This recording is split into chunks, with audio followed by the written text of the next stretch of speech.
Bende Mataram. Audiobook, novel silat. Cerita, H. Praktikto. Bab 101.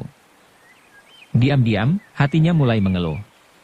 Sadarlah dia, bahwa akhirnya ia akan berada dalam kekuasaan jahanam itu. Fatimah dan Gusti Ayu Retnaningsih melihat kesukaran Titisari. Tanpa memedulikan keselamatan diri, serentak mereka memanjat tangga hendak membantu. Masing-masing bersenjata golok dan merupakan dua sekawan murid Suryaningrat. Tadi mereka telah memperlihatkan suatu kerja sama tatkala menghadapi Cocak Hijau dan Suropati. Meskipun belum rapi, namun kesanggupan dan kemampuan mereka tak boleh dipandang ringan. Sang Dewa Resi tertawa lebar melihat majunya mereka. Dia adalah seorang petualang tangguh dan pernah pula mencekup Gusti Ayu Retnaningsih dengan gampang. Karena itu ia tak memandang sebelah mata kepadanya. Dengan suatu gerakan gesit, ia menyambar tubuh Sang Aji dan sama sekali tak mengacuhkan mereka. Meskipun tenggelam dalam semadi, sesungguhnya Sang Aji melihat belaka perkelahian itu. Ia tahu, dirinya tak bisa berbuat sesuatu. Itulah sebabnya begitu diserang Sang Dewa Resi ia hanya dapat memejamkan mata menunggu maut. Sebaliknya Titisari kaget bukan main. Dengan mati-matian ia melemparkan tongkat besinya dan membabat pinggang lawan. Sang Dewa Resi sudah bersiaga. Cepat luar biasa ia menangkap tongkat besi dan ditariknya keras. Iga-iga Sang Dewa Resi belum pulih kembali seperti sedia kala kena pukulan Sang Aji. Namun dalam mengadu tenaga dengan Titisari tak usah dia kalah, ia seorang yang berpengalaman dan berkepala besar. Dengan sebelah tangan ia menarik dan tangan lainnya dikerjakan untuk menyerang musuh. Titisari kaget. Hatinya sangat cemas menghadapi perlawanan demikian. Betapa tidak. Ia hanya dapat mempertahankan diri dengan sebelah tangan. Sedangkan tangannya yang lain harus tetap menempel pada tubuh Sang Aji. Sekali terlepas, celakalah Sang Aji. Kini ia menghadapi tarikan Sang Dewa Resi. Apabila tongkat besinya kena direbut, sudah bisa dibayangkan betapa hebat akibatnya. Itulah sebabnya, ia harus membagi tenaganya. Tangan kirinya menekan tangan Sang Aji dan tangan kanannya berkutat mempertahankan tongkat besi. Tubuhnya sampai melengkung dan hampir tergeser kena tarik. Menghadapi kenyataan demikian, tiada jalan lain kecuali melepaskan tongkat besinya. Memperoleh keputusan demikian, ia segera mengikuti tenaga tarikan. Kemudian melepaskan genggaman dibarengi dengan sodokan. Setelah itu dengan cepat ia merogoh senjata biji sawo. Terus saja ia menghamburkan biji sawo itu menyerang dengan berondangan. Sang Dewa Resi terkejut. Ia pernah merasakan kesaktian senjata biji sawo di Desa Gebang. Dahulu, seumpama tiada ditolong Gagak Seta, ia bisa jatuh terkapar tiada berdaya. Karena itu, tatkala melihat benda berkeredep, cepat ia menjatuhkan diri dan bergulingan menjauhi. Itulah cara satu-satunya untuk menghindarkan diri dari serangan senjata rahasia Titisari. Tapi justru pada saat itu, Fatimah dan Gusti Ayu Retnaningsih datang menyerang dengan berbareng. Kembali Sang Dewi Resi tercekat hatinya. Ia menggulingkan tubuhnya lagi. Dengan demikian, golok Fatimah yang menetak lehernya menancap di lantai. Tepat pada saat itu, biji sawo Titisari menyambar dan mengenai punggung Fatimah. Tak ampun lagi, punahlah tenaga Fatimah. Lengannya tak dapat digerakkan lagi. Sang Dewa Resi cerdik. Dengan matanya yang jeli, ia melihat keadaan Fatimah. Maka sambil tertawa ia melompat dan menyambar tengkuknya dengan mudah. Kemudian sebat luar biasa ia menarik lengan Fatimah dan dibawa mundur keluar pintu. Kau mau apa sekarang? Dampratnya sengit. Gusti Ayu Retnaningsih terhenyak menyaksikan Fatimah kena bekuk begitu mudah. Dalam hatinya ia heran, apa sebab Fatimah tak dapat membela diri. Serang! Aku kena senjata, seru Fatimah nyaring. Semangat Gusti Ayu Retnaningsih seperti tergugah. Terus saja ia mengibaskan goloknya dan membabat pinggang Sang Dewa Resi. Ia murid Suryaningrat. Meskipun belum mahir, namun serangannya cukup berbahaya dan tak gampang-gampang bisa dielakkan. Tapi ia menghadapi Sang Dewa Resi yang tangguh. Kecuali itu, sudah mengetahui kelemahannya. Dengan sebat ia mengelak sambil mendorongkan tubuh Fatimah sebagai perisai. Kemudian tangannya menyelonong hendak mendekap dada. Sudah barang tentu, Gusti Ayu Retnaningsih takkan membiarkan dadanya kena dekap laki-laki buaya itu. Dalam gugupnya ia menarik babatannya. Kemudian dengan cepat melindungi dadanya. Meskipun demikian, tak urung tangan sang Dewa Resi masih saja bisa merobek bajunya. Dan tak dikehendaki sendiri, terbukalah dada putri bangsawan itu.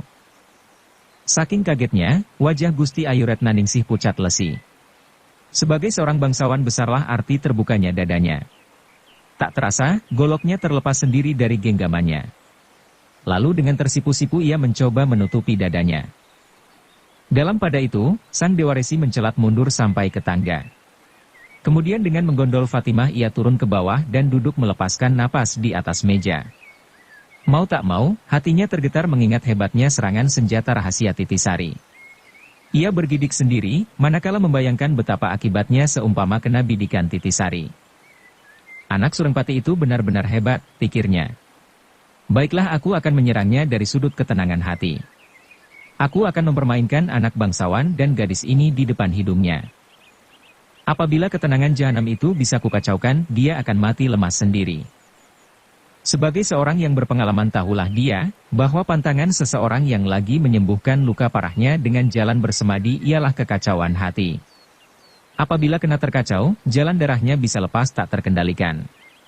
Akibatnya melumpuhkan urat nadi dan akhirnya merusak jantung. Siapa saja akan mati dengan sendirinya, manakala berada dalam keadaan demikian. Memperoleh pikiran demikian, bukan main girangnya sang Dewa Resi. Pikirnya, kalau bocah itu mampus, masakan Titisari tak kumiliki? Apakah daya andalan seorang perempuan? Lalu berkatalah dia nyaring kepada Gusti Ayu Retnaningsih yang masih berada di loteng. Nona, kau biarkan temanmu ini mati. Dalam genggamanku atau tidak? Setelah berkata demikian, ia mengangkat tubuh Fatimah ke atas meja. Gusti Ayu Retnaningsih adalah seorang putri bangsawan yang halus perasaan. Tadi saja goloknya terlepas tanpa tersentuh tangan sang Dewa Resi karena dadanya terbuka. Apalagi kini ia melihat tingkah laku sang Dewa Resi di hadapannya hendak menyakiti Fatimah. Seketika itu juga, ia bingung bukan main. Tak dikehendaki sendiri, ia lari turun dari tangga sambil berkata membujuk. Sang Dewa Resi, janganlah engkau menyakiti dia. Letak kehormatan seorang gadis hanyalah sekali itu saja. Karena itu merdekakanlah dia, inilah permintaanku. Mendengar ujar Gusti Ayu Retnaningsih, sang Dewa Resi tertawa gelak sampai tubuhnya tergoncang-goncang. Menyahut, tak kusangka, bahwa seorang bangsawan pun akhirnya akan merasa kembali sebagai manusia lumrah. Siapa mengira, bahwa engkau akhirnya akan meminta-minta belas kasihanku. Hebat ejekan sang Dewa Resi terhadap gadis bangsawan itu, namun Gusti Ayu Retnaningsih tak memedulikan martabatnya lagi demi keselamatan Fatimah. Ia maju selangkah sambil berkata membujuk lagi. Dia murid Suryaningrat seperti aku. Kalau sampai kau rusak kehormatannya, akibatnya akan panjang. Biar dia murid dewa, apa peduliku, sahut sang Dewa Resi cepat. Siapa suruh dia membacok aku? Coba kalau aku tiada cepat-cepat menggulingkan tubuhku, pada saat ini kepalaku telah terpisah dari tubuhku. Jangan mencoba engkau menggertak dengan nama Suryaningrat. Apakah kau kira aku jeri terhadap murid-murid perguruan Gunung Damar? Sekiranya Kiai Kesan Kesambi turun gunung hendak menuntut dendam, dia ada tandingnya. Selain pamanku sendiri, Adipati Surengpati tidak bakal tinggal dia memeluk tangan. Karena beliau adalah mertuaku. Kau tahu? Gusti Ayu Retnaningsih tak tahu, apakah Adipati Surengpati benar-benar mertua sang Dewa Resi atau tidak. Hanya saja ia heran, mengingat pergaulan Titisari yang erat dengan Sang Aji. Baiklah, katanya memutuskan. Ia mau menganggap ujar sang Dewa Resi separuh benar. Karena engkau adalah menantu paman Adipati Surengpati, masakan engkau akan sudi memperkosa seorang gadis kalangan lumrah? Apakah keuntungannya? Waktu mengucapkan kata-kata ini, suaranya agak menggeletar karena hatinya mengeluh. Sebagai seorang bangsawan, rusaknya kehormatan merupakan suatu pengucapan yang mengerikan. Dalam dirinya timbul suatu pergulatan dahulu yang melampaui batas-batas kemartabatannya. Sebaliknya, Fatimah merasa dirinya dihina. Dengan mata melotot ia mendamprat. Apa kau bilang? Siapa berani mengganggu kehormatanku? Mendengar dampratan Fatimah, Gusti Ayu Retnaningsih terharu. Gadis angin-anginan itu betapa mengerti tentang sepak terjang sang Dewa Resi. Maka ia berkata mencoba, sang Dewa Resi, engkau seorang gagah perkasa. Sebaliknya dia seorang gadis tak berarti. Pastilah engkau mau membiarkan dia pergi. Mana bisa aku membebaskan dengan gampang, sahut sang Dewa Resi. Mendadak saja matanya berkilatan. Kemudian berkata lagi, baiklah dia akan kubebaskan. Tetapi engkau harus bersedia meluluskan permintaanku. Gusti Ayu Retnaningsih menggigil. Teringatlah dia pada pengalamannya dahulu di Desa Gebang. Waktu itu, hampir saja ia dipaksa meluluskan permintaannya. Untung, Sangaji dan Titisari keburu menolong dan membebaskan. Kalau tidak entahlah jadinya. Kau minta apa daripadaku? Ia mencoba menegas. Marilah kita mengadakan suatu perjanjian tukar-menukar, sahut sang Dewa Resi. Gadis ini akan kubebaskan tetapi engkau harus bersedia menjadi penggantinya. Kau setuju tidak? Meskipun sudah dapat menebak maksud sang Dewa Resi namun ia terkejut juga mendengar kata-kata itu. Untuk mencoba melawan, betapa dia mampu. Sebaliknya mengharapkan suatu pertolongan lain adalah tak mungkin. Karena itu dia jadi berputus asa. Tiba-tiba saja, tenaganya seolah-olah lenyap. Dan tak setahunya sendiri, air matanya mengucur perlahan-lahan. Hai, kita boleh mampus. Tapi janganlah engkau mengucurkan air mata, teriak Fatimah. Mendengar suara Fatimah, sang Dewa Resi tertawa melalui hidung. Dengan pandang menatap Gusti Ayu Retnaningsih, ia berkata pasti. Kalau menolak, gadis ini tidaklah cukup berharga bagiku. Lihat, dia akan kutekak tengkuknya. Setelah berkata demikian, tangannya menggempur meja. Dan meja itu semplak berantakan. Gusti Ayu Retnaningsih terperanjat. Pikirnya, guru sendiri belum tentu memiliki tenaga begini. Sesungguhnya, sang Dewa Resi hampir mewarisi ilmu kepandaian Kebo Bangah.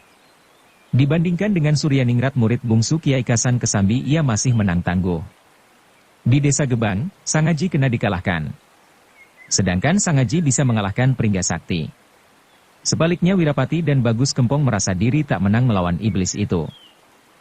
Nah, bagaimana? Desak sang Dewa Resi galak begitu melihat rasa was-was Gusti Ayu Retnaningsih. Aku harus mengganti bagaimana? Sahut gadis bangsawan itu gugup. Kau harus tunduk dan tak membangkang segala perintahku dan kehendakku. Kalau tidak tengkuk gadis ini akan kupatahkan. Dan ia mengencamkan tangannya ke tengkuk Fatimah. Sudah barang tentu, Gusti Ayu Retnaningsih yang tak pernah menyaksikan suatu peristiwa ngeri bermain di depan matanya, terkejut melihat ancaman itu. Sampai tak dikehendaki sendiri ia menjerit. Bagaimana? Sang Dewa Resi mengulang desakan lagi. Dengan terpaksa Gusti Ayu Retnaningsih mengangguk. Bagus, seru sang Dewa Resi menang. Sekarang, tutuplah pintu depan itu. Gusti Ayu Retnaningsih enggan bergerak. Kau dengar tidak perintahku ini? Sang Dewa Resi membentak. Kena bentakan itu, mau tak mau Gusti Ayu Retnaningsih melakukan perintahnya. Dengan hati berdebaran, ia menutup pintu. Bagus, kata sang Dewa Resi sambil melemparkan Fatimah di atas meja. Berkata nyaring, sekarang gadis ini kujadikan barang tanggungan. Tulang sambungnya akan kugempur sedikit agar tak dapat bergerak. Ia benar-benar melakukan apa yang diucapkan. Dan berbareng dengan jeritnya Gusti Ayu Retnaningsih, Fatimah tak berkutik. Sang Dewa Resi tertawa puas. Kemudian dengan dandang manis ia mengarah kepada Gusti Ayu Retnaningsih yang berdiri bergemetaran. Berkata nyaring pula, dahulu di Desa Gebang, kesenangan kita kena ganggu bocah tolol itu. Alam ini kita bertemu kembali bukan? Di sini tak akan ada yang mengganggu kita. Kau sedia mengikuti perintahku bukan? Bangsat! Jangan dengarkan perintahnya. Biarlah dia membunuh aku, teriak Fatimah tiba-tiba. Dan mendengar teriakan itu, sang Dewa Resi bergusar bukan main. Meledak, bagus. Aku tadi berjanji hendak membebaskan engkau asai salah dia sanggup menggantikan. Tapi engkau berteriak seperti anjing. Kau tunggu saja aku membuktikan ucapanku. Pandang matanya jadi bertambah liar. Semenjak kanak-kanak, Fatimah hidup bebas dan boleh dikatakan setengah liar. Karena itu tak pernah takut kepada segala. Sehingga sering membawa adatnya sendiri yang angin-anginan. Kini menghadapi sang Dewa Resi yang hendak membuktikan ucapannya ia jadi takut bukan kepalang. Dan inilah untuk pertama kalinya dalam hidupnya, ia benar-benar merasa takut. Fatimah jadi menggigil ketakutan. Mau ia meronta, tetapi tenaganya telah dipunahkan sang Dewa Resi. Satu-satunya jalan, ia hanya bisa meludah dan mencaci kalang kabut. Kau benar-benar anjing bengal, kutuk sang Dewa Resi, kemudian menotoknya sehingga gadis itu jadi terbungkam gagu. Setelah itu ia menatap kepada Gusti Ayu Retnaningsih dan berkata, kau sudah berjanji hendak patuh kepada semua perintahku. Engkau seorang bangsawan, harus bisa memegang janji. Kalau tidak, omonganmu tiada harganya. Apakah aku harus memaksamu? Baik Fatimah maupun Gusti Ayu Retnaningsih benar-benar merasa dirinya tak berdaya. Fatimah tak dapat bergerak dan berbicara, namun telinganya dapat mendengar dengan terang. Dia pun sedang menghadapi saat-saat yang mengerikan. Ingin ia berteriak minta pertolongan Titisari, tetapi celakanya mulutnya tak dapat dibukanya. Karena itu hatinya seolah-olah akan meledak. Sedang Gusti Ayu Retnaningsih takut bukan main menghadapi bencana demikian. Apalagi, kalau sampai sang Dewa Resi bertindak dengan kasar. Hal itu, tak sanggup ia membayangkan. Dalam pada itu Titisari telah memperbaiki diri. Tongkat besi yang tadi kena rebut sang Dewa Resi dapat digapainya kembali. Kemudian ia mempersiapkan cundrik dan senjata rahasianya untuk berjaga-jaga menghadapi serangan sang Dewa Resi kembali yang mungkin sekali terjadi dengan tiba-tiba. Tatkala mendengar peristiwa yang terjadi di ruang bawah, hatinya mendongkol dan panas. Sebagai seorang wanita, ia bisa ikut merasakan penderitaan batin Gusti Ayu Retnaningsih dan Fatimah. Tetapi dasar hatinya masih kanak-kanak, maka timbullah suatu keinginan lain hendak ikut pula menyaksikan apa yang bakal terjadi selanjutnya. Ia mendengar Gusti Ayu Retnaningsih mendadak berkata nyaring dan tegas, kau bunuh sajalah aku. Sang Dewa Resi tercengang sejenak. Sama sekali tak diduganya, Gusti Ayu Retnaningsih hendak memutuskan sikap demikian. Sekonyong-konyong ia melihat benda berkeredap mengarah padanya. Itulah cundrik Gusti Ayu Retnaningsih yang ditimpukan dengan tak terduga. Tetapi sang Dewa Resi bukanlah seorang laki-laki lemah. Cepat ia mengibaskan tangan dan menangkis cundrik itu dengan mudah. Melihat serangannya gagal, Gusti Ayu Retnaningsih tak mau susah. Dengan sekali lompat ia hendak memungut cundriknya. Sebaliknya, sang Dewa Resi sadar akan bahaya. Dia pun melompat pula dan merampas cundrik. Pada saat itu tiba-tiba terdengar pintu diketuk dari luar. Kula nuwun. Kula nuwun. Itulah suaranya seorang wanita yang ingin bertemu dengan pemilik benteng. Wajah Gusti Ayu Retnaningsih terus saja bersinar terang. Dalam kepepatannya ia memperoleh sepercik harapan. Demikianlah dengan hati berdebaran segera ia menghampiri pintu dan membuka dengan cepat. Dan di ambang pintu, terlihatlah seorang gadis cantik molek yang terpotong rambutnya dengan mengenakan pakaian Jawa. Di pinggangnya terselip sebatang golok. Pandang wajahnya agak kuyu, namun tak mengurangi kejelitaannya. Gusti Ayu Retnaningsih belum pernah mengenal atau bertemu dengan gadis itu. Namun karena menaruh harapan besar, ia mau menganggapnya sebagai bintang penolongnya. Itulah sebabnya dengan agak gemetaran ia menyambut. Silakan masuk, Nona. Gadis itu berdiri keheranan melihat Gusti Ayu Retnaningsih yang berparas elok dan mengenakan pakaian serba mahal. Sama sekali tak diduganya bahwa pemilik benteng atau setidak-tidaknya penguasa benteng itu adalah seorang gadis begini agung. Itulah sebabnya setelah mengamat-amati sejenak, daru ia berkata, aku kebetulan lewat di sini. Dari luar kulihat nyala Dian. Apakah Nona penghuni benteng kuno ini? Sebenarnya Gusti Ayu Retnaningsih akan memberi keterangan tentang dirinya dan apa sebab sampai berada di benteng. Tetapi mengingat bahaya yang lagi mengancamnya tanpa banyak cincong lagi terus ia mengiyakan sambil mempersilakan. Masuklah. Gadis itu kembali heran dan nyaris tak percaya kepada penglihatannya sendiri. Pikirnya, benar-benarkah gadis ini penghuni benteng? Katanya menegas lagi. Maksudku, apabila Nona mengizinkan, aku hendak menginap di sini. Baik-baik, masuklah, sahut Gusti Ayu Retnaningsih cepat. Memperoleh sahutan itu, tiada ragu-ragu lagi masuklah gadis itu. Tatkala menebarkan penglihatannya, mendadak ia melihat sang Dewa Resi. Ia nampak terkejut, lantas mundur selangkah sambil menghunus goloknya. Sang Dewa Resi kala itu telah memperdengarkan tertawanya, lalu datang mendekati menghadang pintu. Inilah jodoh, katanya. Semua-semuanya Tuhan yang mengatur pertemuan ini. Kini terang sekali, bahwa engkau ditakdirkan datang padaku. Inilah suatu karunia. Kalau karunia begini tiada diterima, benar-benar kita manusia durhaka. Gadis yang datang itu sesungguhnya Nuraini. Ia pernah kena tawan sang Dewa Resi, dan pernah pula dicemarkannya. Setelah bentrok hebat dengan Sanjaya, habislah sudah harapannya. Hatinya jadi tawar dan merasa diri seorang yatim piatu. Di depan Titisari, ia memangkas rambutnya. Kemudian melarikan diri tanpa tujuan tertentu. Pada malam harinya, ia membanting dirinya dan menyesali nasibnya yang buruk. Setelah kepepatannya agak surut, mulailah ia bisa berpikir dan menimbang-nimbang. Ia tak bisa mempersalahkan Sanjaya.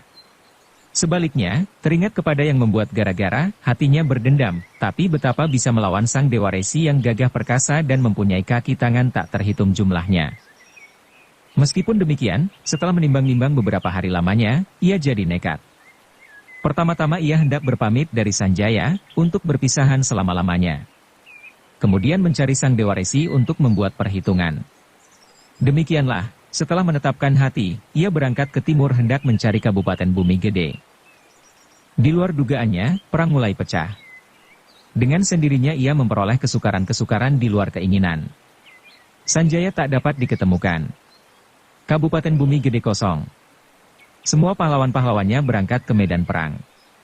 Dengan hati bingung, terpaksalah ia berangkat lagi menuju ke barat. Dalam kepepatannya, ia hendak menyusul Sanjaya di medan pertempuran. Malam itu lewatlah ia di depan benteng. Setelah berjalan berhari-hari lamanya, ia merasa diri letih. Mengira benteng itu adalah suatu tempat yang aman, tanpa berpikir panjang lagi terus saja ia memasuki benteng. Mendadak saja ia bertemu dengan sang Dewa Resi. Ia belum pernah bertemu dengan Gusti Ayu Retnaningsih. Mengingat dirinya sendiri, ia mengira Gusti Ayu Retnaningsih salah seorang gula-gula sang Dewa Resi. Ia benci kepada sang Dewa Resi. Tanpa berbicara lagi, terus saja ia menyambar Gusti Ayu Retnaningsih sambil membabatkan goloknya. Sang Dewa Resi benar-benar tangguh dan waspada. Dengan sekali menjejak tanah, ia meloncat menghadang dan menangkis golok Nuraini. Dan pada detik itu juga, ia berhasil menangkap tangan Nuraini, kemudian dibekuknya sampai tak dapat berkutik. Dalam pada itu, Gusti Ayu Retnaningsih lari menghampiri Fatimah setelah terlepas dari bahaya. Ia hendak membebaskan Fatimah, hanya saja tak tahu bagaimana caranya. Selagi ia sibuk memijat-mijat, sang Dewa Resi sudah berhasil memeluk Nuraini dan dibawa menghampiri. Ia berkata sambil tertawa menang. Kau lagi apa? Gusti Ayu Retnaningsih terkejut, sampai melepaskan pijatannya. Selagi ia kehilangan ketetapan hati, terdengarlah suara sang Dewa Resi nyaring. Adikku Titisari? Hayolah turun. Masakan engkau akan melewati malam gembira ini?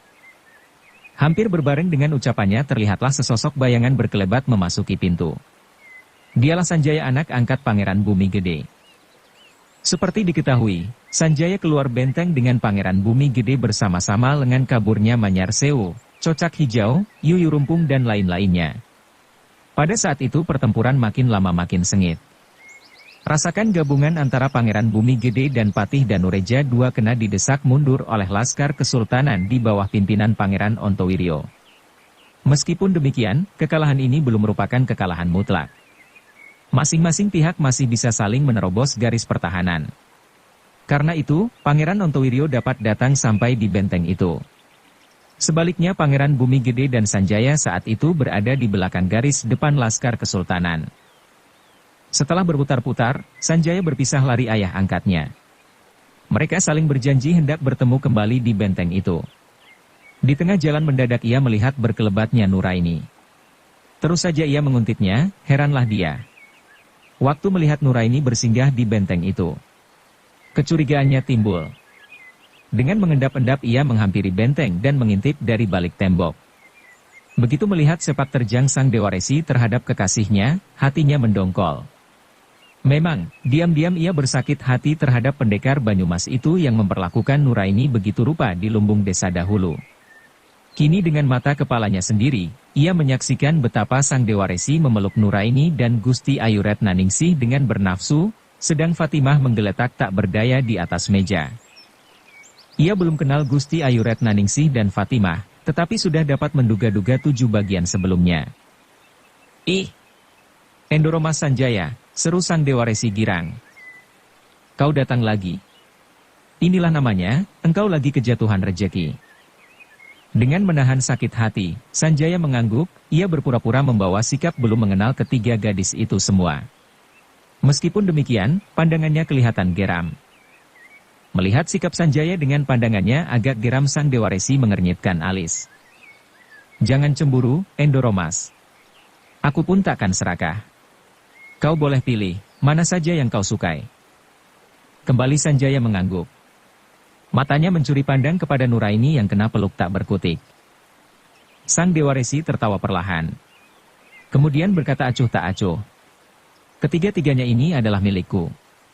Apakah mereka kurang cantik? Kukira, aku sependapat dengan Endoromas bahwa mereka ini mempunyai kecantikan masing-masing. Untuk ketiga kalinya Sanjaya mengangguk. Sang Dewa Resi tidak mengetahui adanya hubungan istimewa antara Nuraini dan Sanjaya. Tatkala mereka dahulu bertemu di gelanggang mencari jodoh di Pekalongan, ia tidak hadir. Meskipun tadinya Sanjaya tidak menaruh perhatian terhadap gadis itu, tapi lambat laun hatinya mulai tergerak. Beberapa kali mereka bertemu, berbicara dan bertengkar.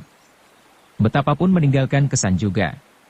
Kini ia menyaksikan gadis itu berada dalam pelukan sang Dewa Resi. Hatinya bergolak, namun ia bisa mengendalikan diri. Duduklah, sang Dewa Resi mempersilakan. Sebentar lagi kita akan dapat menyaksikan pemandangan yang menarik dan mengasyikkan. Ia tertawa menyeringai. Matanya berkilat-kilat. Kau setuju tidak? Bagus. Tiba-tiba Sanjaya menyahut dengan tertawa riang. Mendengar ujar Sanjaya, Nuraini terkejut. Hatinya sakit dan panas bukan main. Diam-diam ia mengerling kepada Sanjaya. Melihat sikap dan lagak lagu pemuda itu, mendadak saja hatinya dingin dan bertambah tawar. Ingin ia membunuh diri di depannya, agar terbebas dari suatu penderitaan. Oleh pikiran ini tangannya lantas saja menggerakkan goloknya. Tapi belum sampai ia berbuat sesuatu, sang Dewa Resi telah mencengkeram pergelangannya. Mau tak mau, ia harus melepaskan goloknya yang segera jatuh bergelontangan di atas lantai. Galak benar gadis ini, gerutu sang Dewa Resi. Biarlah ini bagianku. Aku senang kepada gadis yang galak. Endoromas ku beri gadis yang berada di atas meja. Bagaimana pendapatmu? Mana saja bukankah semua cantik jelita, sahut Sanjaya riang. Ketiga gadis itu tak akan berkutik. Namun pendengaran dan penglihatan mereka tak terganggu. Karena itu, mereka mendongkol mendengar dan melihat sepak terjang mereka. Meskipun hatinya mau meledak, tapi mereka tak dapat berbuat apa-apa. Itulah jawaban seorang laki-laki sejati, sang Dewa Resi memuji. Tiba-tiba Nuraini menegakkan kepalanya dan menatap wajah Sanjaya. Meledak, Sanjaya. Apakah engkau sudah menjadi atang? Hebat ucapan itu. Baik Nuraini maupun Sanjaya tergetar hatinya. Seumpama tiada terasa dirinya terdorong ke pojok, gadis sehalus Nuraini takkan mungkin mengucapkan kata-kata sekasar itu. Sanjaya pun belum pernah kena maki demikian. Selama hidupnya entah sudah berapa kali ia bersenang-senang dengan kaum wanita, tapi belum pernah dihinggapi nafsu untuk hendak mencemarkan. Karena itu ucapan Nuraini benar-benar menusuk hatinya. Tapi dasar licik dan licin, ia bisa menguasai diri. Dengan tersenyum ia membuang muka dan berkata kepada sang Dewa Resi. Benar, kata sang Dewa Resi. Dia sangat galak. Mendengar ujar Sanjaya, sang Dewa Resi tertawa tergelak-gelak. Terus saja ia menyahut. Itulah pikiran bagus. Hayo kita bertaruh, di antara kedua gadis ini siapakah yang memiliki betis paling bersih dan kuning. Setelah berkata demikian, sang Dewa Resi menggerayangi tumit Gusti Ayu Retnaningsih. Nanti dulu, cegah Sanjaya. Golok ini harus kita singkirkan dahulu. Berdekatan dengan seorang perempuan, harus bebas dari rasa ngeri. Endoromas benar-benar teliti. Hayo singkirkan golok itu. Bagaimana pendapat Endoromas selanjutnya? Aku adalah kelinci yang kejatuhan rejeki. Sebenarnya tak berhak ikut menentukan. Tapi karena sang Dewa Resi minta pertimbanganku, baiklah terserah kepada sang Dewa Resi menanggalkan pakaiannya sepotong demi sepotong. Itulah lebih menggetarkan hati. Bagus, sahut sang Dewa Resi. Habis berkata demikian, terus saja ia hendak mulai bekerja. Mula-mula ia memperbaiki pakaiannya dahulu, kemudian membungkuki Gusti Ayu Retnaningsih dan Nuraini. Bersambung ke bab 102. Dukung kami dengan subscribe, follow, like, komen dan share. Terima kasih.